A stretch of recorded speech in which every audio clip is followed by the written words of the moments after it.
ছোটবেলায় ফুচকার সাথে একটা মজার কাহিনী ছিল। যখন ছোটবেলায় ফুচকা খেতে যেতাম ফুচকা মামার কাছে, তখন ওই মেয়েরা আমাদেরকে ডেকে নিয়ে যেত যারা আসলে প্রতিদিন রেগুলার ফুচকা খেত। তো আমরাও রেগুলার ফুচকা খেতাম, তারাও খেত, তারা আমাদেরকে ডাকতো, আমরাও তাদেরকে ডাকতাম। হ্যাঁ, কিন্তু কিছু মানুষ বা স্টুডেন্ট থাকতো আসলে যারা রেগুলার ফুচকা খেত না, হয়তো মাঝে মাঝে খেত, কিন্তু তারা কিন্তু তাদেরকে ডাকতো না, তারা কিন্তু আমাদেরকে ডাকতো বা আমরাও তাদেরকে ডাকতাম। কেন? কারণ আমরা একই লেভেলের একভাবে ফুচকা খাচ্ছি।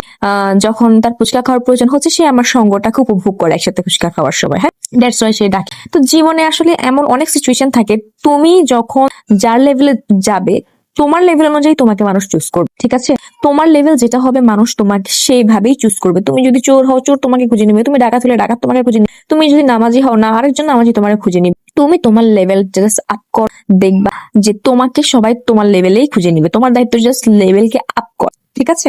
আর একটা কথা সবসময় বলি, সবসময় আল্লাহর উপর ভরসা রাখবে। নিজের সম্মান অসম্মান সবকিছু আল্লাহর পক্ষ থেকে আসে।